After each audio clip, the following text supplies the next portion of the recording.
Air bag ਤੁਹਾਨੂੰ serious injured ਜਾਂ ਤੁਹਾਡੀ ਡੈਥ ਦਾ ਕਾਰਨ ਵੀ ਬਣ ਸਕਦੇ ਆ ਜੇ ਅਗਰ ਤੁਸੀਂ ਪ੍ਰੀਕਾਸ਼ਨਸ ਸਹੀ ਨਹੀਂ ਵਰਤੇ ਹੋਣਗੇ। ਕਈ ਵਾਰੀ ਗੱਡੀ ਕਿਤੇ ਵੱਜ ਗਈ, ਗੱਡੀ ਰੁਕੀ, ਸਾਡਾ ਸਰੀਰ ਨਹੀਂ ਰੁਕਿਆ। ਮਾਂ ਇੱਥੇ ਬੈਠੀ ਹੈ, ਹਾਂਜੀ, ਬੱਚਾ ਗੋਦੀ 'ਚ ਹੈ, ਤੇ ਬੱਚੇ ਨੇ ਇਦਾਂ ਕਰਕੇ ਹੱਥ ਰੱਖੇ ਹੋਏ ਨੇ, 에ਅਰ ਬੈਗ ਖੁੱਲਦੇ ਆ, ਦੇਖੋ ਤੁਹਾਡਾ ਬੱਚਾ 에ਅਰ ਬੈਗ ਦੀ ਮਾਰ ਚੱਲ ਜੂਗਾ, 320 ਤੋਂ ਪਿੱਛੇ ਸੁੱਟਣਗੇ। ਜੇ ਸੀਟ ਬੈਲਟ ਲਾਓਗੇ ਤੁਹਾਡੀ ਜਾਨ ਬਚੂਗੀ, ਤੁਹਾਡੇ ਗਵਾਂਢੀਆਂ ਦੀ ਨਹੀਂ ਬਚੂਗੀ। 에ਅਰ ਬੈਗ ਦੇ ਨਾਲ ਸਾਡੀ ਹੈਡ ਰੈਸਟ ਵੀ ਲੱਗਿਆ ਹੋਣਾ ਜ਼ਰੂਰੀ ਹੈ। ਜੇ ਇਹ ਨਹੀਂ ਲੱਗਿਆ ਤੁਹਾਡੀ ਗਰਦਨ ਟੁੱਟ ਜੂਗੀ। ਅਸੀਂ ਸੀਟ ਨੂੰ ਪਿੱਛੇ ਕਰਦੇ ਹਾਂ ਤਾਂ ਡੈਸ਼ਬੋਰਡ ਤੇ ਪੈਰ ਰੱਖ ਲੈਂਦੇ ਹਾਂ। ਐਕਸੀਡੈਂਟ ਵਗੈਰਾ ਹੋ ਜਾਂਦਾ, ਜੇ ਕੁਝ ਹੋ ਜਾਂਦਾ ਤਾਂ ਉਹ 에ਅਰ ਬੈਗ ਮੇਰੀ ਲੱਤ ਹੋ ਸਕੇ ਤਾਂ ਮੇਰੀ ਰੀੜ੍ਹ ਦੀ ਹੱਡੀ ਨੂੰ ਵੀ ਨੁਕਸਾਨ ਪਹੁੰਚਾਉਣ, ਕਿਉਂਕਿ ਮੇਰਾ ਜਿਹੜਾ ਹੈਗਾ ਬੜੀ ਸਪੀਡ ਨਾਲ ਮੇਰੇ ਪੈਰ ਪਿੱਛੇ ਨੂੰ ਮੁੜਨਗੇ।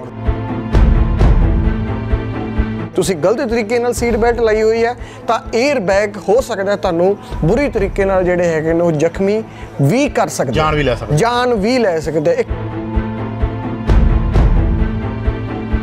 ਸਟੀਅਰਿੰਗ ਵੀਲ ਤੋਂ ਜਿਹੜੀ ਤੁਹਾਡੀ ਦੂਰੀ ਹੈ ਉਹ 25 ਤੋਂ 30 ਸੈਂਟੀਮੀਟਰ ਪਿੱਛੇ ਹੋਣੀ ਚਾਹੀਦੀ ਹੈ। ਹੈਡ ਰੈਸਟਾਂ ਨੂੰ ਆਪਦੀ ਸੀਟ ਤੋਂ ਨਾ ਲਾ ਕੇ ਰੱਖੋ, ਸਮਝ ਲਓ ਤੁਸੀਂ ਮੌਤ ਨੂੰ ਆਵਾਜ਼ਾਂ ਦੇ ਰਹੇ ਹੋ। 에ਅਰ ਬੈਗ ਜੀ, 에ਅਰ ਬੈਗ ਦੇ ਕੀ ਫਾਇਦੇ ਆ ਇਹਦੇ ਬਾਰੇ ਜ਼ਰੂਰ ਦੱਸਿਓ, ਤੇ ਇਹਦੇ ਕੋਈ ਨੁਕਸਾਨ ਵੀ ਹੈ ਤਾਂ ਉਹ ਵੀ ਦੱਸੋ। ਬਿਲਕੁਲ, ਅਸੀਂ ਅੱਜ ਕੱਲ ਤਾਂ ਗਵਰਨਮੈਂਟ ਆਫ ਇੰਡੀਆ ਨੇ ਮੈਂਡੇਟਰੀ ਕਰਤਾ, ਕੋਈ ਵੀ ਤੁਸੀਂ ਬੇਸ ਮਾਡਲ ਗੱਡੀ ਲੈਣੀ ਹੈ ਤਾਂ ਬੇਸ ਮਾਡਲ ਗੱਡੀ ਦੇ ਵਿੱਚ ਵੀ ਤੁਹਾਨੂੰ ਡਰਾਈਵਰ ਸਾਈਡ ਤੇ ਦੂਸਰੀ ਕਨੈਕਟਰ ਸਾਈਡ ਦੋ 에ਅਰ ਬੈਗ ਤੁਹਾਨੂੰ ਬੇਸ ਮਾਡਲ ਗੱਡੀ ਦੇ ਵਿੱਚ ਵੀ ਮਿਲਣਗੇ। ਅਸੀਂ 에ਅਰ ਬੈਗ ਵਾਲੀ ਗੱਡੀ ਕਿਉਂ ਲੈਂਦੇ ਆ ਕਿ ਜੇ ਕੋਈ ਦੁਰਘਟਨਾ ਹੋਏ ਤਾਂ ਸਾਨੂੰ ਉਹ ਦੁਰਘਟਨਾ ਦੇ ਵਿੱਚ ਸਾਡਾ ਜਿਹੜਾ ਹੈਗਾ ਉਹ ਬਚਾਅ ਹੋ ਸਕੇ।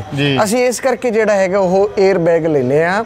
ਪਰ ਅਗਰ ਸਾਨੂੰ ਸੇਫਟੀ ਪ੍ਰੀਕਾਸ਼ਨਸ ਦੀ ਜਾਣਕਾਰੀ ਨਹੀਂ ਹੈਗੀ ਤਾਂ ਕੰਪਨੀ ਦੀ ਹਦਾਇਤ ਵੀ ਹੁੰਦੀ ਹੈ ਕਿ ਜੇ 에ਅਰ ਬੈਗ ਤੁਹਾਨੂੰ ਸੀਰੀਅਸ ਇੰਜਰ ਜਾਂ ਤੁਹਾਡੀ ਡੈਥ ਦਾ ਕਾਰਨ ਵੀ ਬਣ ਸਕਦੇ ਆ ਜੇ ਅਗਰ ਤੁਸੀਂ ਪ੍ਰੀਕਾਸ਼ਨਸ ਸਹੀ ਨਹੀਂ ਵਰਤੇ ਹੋਣਗੇ। ਪਹਿਲੇ ਨੰਬਰ ਤੇ ਤਾਂ ਸੀਟ ਬੈਲਟ ਦਾ ਸਿੱਧਾ ਸੰਬੰਧ ਸਾਡੀ ਸੀਟ ਬੈਲਟ ਨਾਲ ਹੁੰਦਾ ਹੈ। ਠੀਕ ਹੈ ਜੀ, ਸੀਟ ਬੈਲਟ ਲੱਗੀ ਹੋਊਗੀ ਤਾਂ ਸਾਡੇ 에ਅਰ ਬੈਗ ਖੁੱਲਦੇ ਆ, ਇਹ ਕੰਪਨੀ ਕਹਿੰਦੀ ਆ। ਤੇ ਹੁਣ ਕੀ ਹੁੰਦਾ, ਕਈ ਵਾਰੀ ਸਾਡੇ ਸੀਟ ਬੈਲਟ ਪੁੱਠੀ ਲੱਗੀ ਹੁੰਦੀ ਹੈ, ਉਹ ਅੱਜ ਕੱਲ੍ਹ ਗੱਡੀਆਂ ਦੇ ਵਿੱਚ ਸੈਂਸਰ ਆ ਗਿਆ ਕਿ ਜਿੰਨਾ ਤੱਕ ਅਸੀਂ ਸੀਟ ਬੈਲਟ ਨਹੀਂ ਦਿੰਦੇ ਸੀਟ ਬੈਲਟ ਰਿਮਾਈਂਡਰ ਉਹ ਲਗਾਤਾਰ ਬੀਪ ਕਰਦਾ ਰਹਿੰਦਾ। ਪਰ ਕਈ ਪਰਸਨ ਚੁੱਪ ਕਰਾਉਣ ਲਈ ਬੱਕਲ ਡਾ ਦਿੰਦੇ ਉਹਦੇ ਵਿੱਚ, ਜਾਂ ਸੀਟ ਬੈਲਟ ਹੀ ਪੁੱਠੀ ਲਾਈ ਜਾਂਦੇ ਆ। ਸੀਟ ਬੈਲਟ ਦਾ ਕੰਮ ਕੀ ਹੈ ਕਿ ਜਦੋਂ ਸਾਡੀ ਗੱਡੀ ਚੱਲ ਰਹੀ ਹੈ ਸਾਡਾ ਸਰੀਰ ਵੀ ਉਸੇ ਸਪੀਡ ਦੇ ਵਿੱਚ ਚੱਲ ਰਿਹਾ ਹੈ। ਕਈ ਵਾਰੀ ਗੱਡੀ ਕਿਤੇ ਵੱਜ ਗਈ, ਗੱਡੀ ਰੁਕੀ, ਸਾਡਾ ਸਰੀਰ ਨਹੀਂ ਰੁਕਿਆ, ਉਹ ਸਰੀਰ ਸਾਡਾ ਹਾਲੇ ਉਸੇ ਸਪੀਡ ਦੇ ਵਿੱਚ ਚੱਲ ਰਿਹਾ ਜਿਸ ਸਪੀਡ ਦੇ ਵਿੱਚ ਗੱਡੀ ਚੱਲ ਰਹੀ ਆ।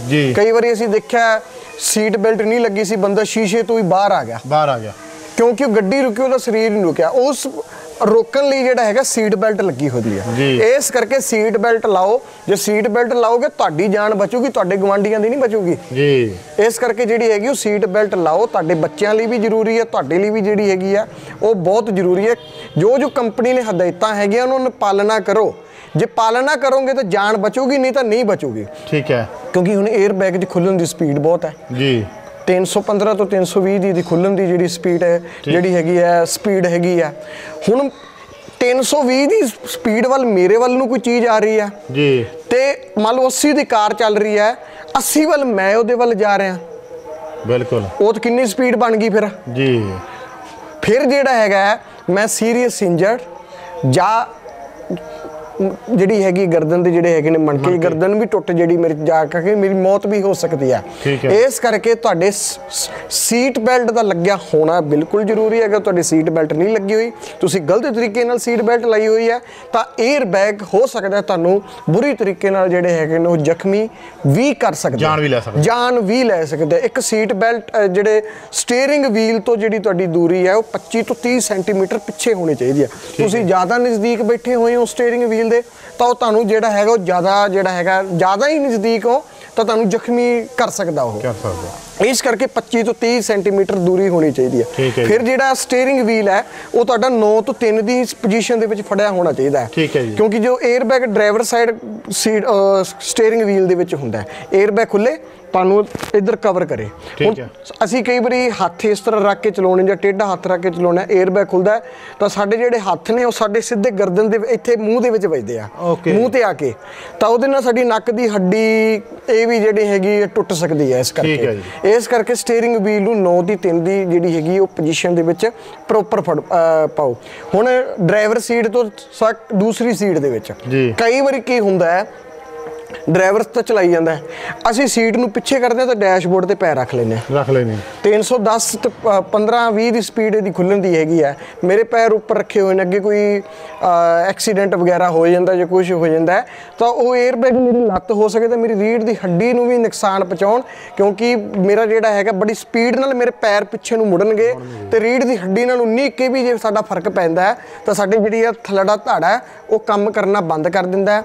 ਪੰਜਾਬੀ ਦੇ ਵਿੱਚ ਜੀਂਦੀ ਜਾਗਦੀ ਬੰਦਾ ਜਿਹੜੇ ਹੈਗੇ ਲਾਸ਼ ਬਣ ਜਾਂਦਾ। ਹਾਂ, ਇੱਕ ਮੈਂ ਤੁਹਾਨੂੰ ਹੋਰ ਦੱਸਦਾ, 에ਅਰ ਬੈਗ ਦੇ ਨਾਲ ਸਾਡੇ ਹੈਡ ਰੈਸਟ ਵੀ ਲੱਗਿਆ ਹੋਣਾ ਜ਼ਰੂਰੀ ਹੈ। ਸੀਟ ਦੇ ਪਿੱਛੇ ਲੱਗਿਆ ਹੈਡ ਰੈਸਟ। ਠੀਕ ਹੈ ਜੀ। ਸਾਡੀ ਸੀਟ ਦੇ ਪਿੱਛੇ ਲੱਗਿਆ ਹੈਡ ਰੈਸਟ ਜੀ, ਆਹ ਵਾਲਾ ਜਿਹੜਾ ਬਹੁਤ ਬੰਦਿਆਂ ਨੇ ਲਾ ਕੇ ਰੱਖਿਆ ਹੁੰਦਾ ਜੀ, ਇਹ ਲੱਗਿਆ ਹੋਣਾ ਜ਼ਰੂਰੀ ਹੈ। ਜੇ ਇਹ ਨਹੀਂ ਲੱਗਿਆ ਤੁਹਾਡੀ ਗਰਦਨ ਟੁੱਟ ਜੂਗੀ।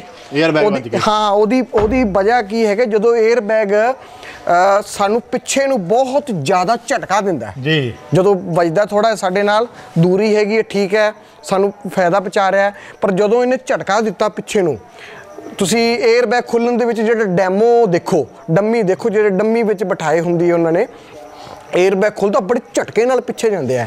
ਜੇ ਜਨਾਬ ਜੀ ਤੁਹਾਡੇ ਇਹ ਹੈਡ ਰੈਸਟ ਨਾ ਲੱਗੇ ਹੋਏ, ਤੁਹਾਡੀ ਜਿਹੜੀ ਗਰਦਨ ਉਹ ਇੰਨੀ ਸਪੀਡ ਨਾਲ ਪਿੱਛੇ ਮੁੜੂਗੀ ਕਿ ਮਣਕੇ ਟੁੱਟ ਗਏ ਤੇ ਬੰਦੇ ਦੀ ਮੌਕੇ ਤੇ ਮੌਤ ਹੈ। ਗਰਦਨ ਸਪਾਈਨਲ ਕੋਡ ਟੁੱਟ ਗਿਆ ਤੇ ਬੰਦੇ ਦੀ ਮੌਕੇ ਤੇ ਮੌਤ ਹੈ।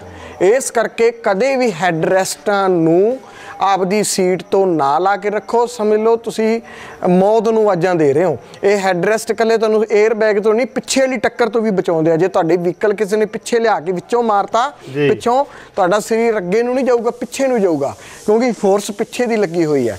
ਜੇ ਹੈਡ ਰੈਸਟ ਨਹੀਂ ਲੱਗੀ, ਕਿਸੇ ਨੇ ਪਿੱਛੋਂ ਲਾ ਕੇ ਗੱਡੀ ਮਾਰਦੀ ਤਾਂ ਵੀ ਤੁਹਾਡੇ ਧੌਣ ਦੇ ਜਿਹੜੇ ਮਣਕੇ ਟੁੱਟਣ ਕਰਕੇ ਤੁਹਾਡੀ ਮੌਤ ਵੀ ਹੋ ਸਕਦੀ ਹੈ। ਅਗਰ ਬਚ ਗਏ, ਬੰਦਾ ਜੀਂਦੀ ਜਾਗਦੀ ਲਾਸ਼ ਹੈ, ਉਹਦੇ ਨਾਲ ਤੋਂ ਮਰ ਜਾਂਦਾ ਤਾਂ ਉਹ ਵੀ ਵਧੀਆ ਸੀਗਾ। ਠੀਕ ਹੈ, ਬਹੁਤ ਵਾਰੀ ਵੇਖਿਆ ਗਿਆ, ਇੰਡੀਆ ਦੇ ਵਿੱਚ ਸਰਚ ਕਰ ਲਓ। ਫੋਰਨ ਦੇ ਵਿੱਚ 13 ਸਾਲ ਤੱਕ ਦੇ ਬੱਚੇ ਨੂੰ ਫਰੰਟ ਸੀਟ ਤੇ ਬੈਠਣਾ ਲਾਊਡ ਨਹੀਂ ਹੁੰਦਾ। ਠੀਕ ਹੈ, ਪਿੱਛੇ ਚਾਈਲਡ ਰਿਸਟ੍ਰਿਕਸ਼ਨ ਸੀਟ ਹੈ, ਬੈਕ ਸਾਈਡ ਤੇ ਹੁੰਦੀ ਹੈ, ਫਰੰਟ ਸੀਟ ਤੇ ਬਿਠਾਉਣਾ ਲਾਊਡ ਨਹੀਂ ਹੁੰਦਾ। ਸਾਡੇ ਕੀ ਹੁੰਦਾ ਉਹ ਤੁਹਾਨੂੰ ਮੈਂ ਪ੍ਰੈਕਟੀਕਲ ਕਰਕੇ ਦਿਖਾਉਣਾ। ਮੈਂ ਕਹਿੰਦਾ ਆਪਦੇ ਬੱਚਿਆਂ ਨੂੰ, ਮਾਵਾਂ ਨੂੰ ਆਪਦੇ ਜਵਾਕ ਪਿਆਰੀ ਨਹੀਂ ਹੈਗੇ।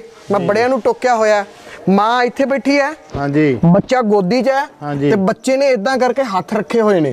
ਬੱਚਾ ਜਦੋਂ ਵੀ ਵੇਖ ਲਓ, ਜਿੱਥੇ ਵੀ ਵੇਖ ਲਓ, ਫਰੰਟ ਤੇ ਜੇ ਬੱਚਾ ਬੈਠਾ ਹੋਊਗਾ ਉਹ ਡੈਸ਼ਬੋਰਡ ਤੇ ਜ਼ਿਆਦਾਤਰ ਹੱਥ ਰੱਖ ਕੇ ਬੈਠਾ ਹੋਊਗਾ। ਉਹ ਯਾਰ ਤੁਹਾਨੂੰ ਬੱਚੇ ਪਿਆਰੇ ਨਹੀਂ ਹੈਗੇ।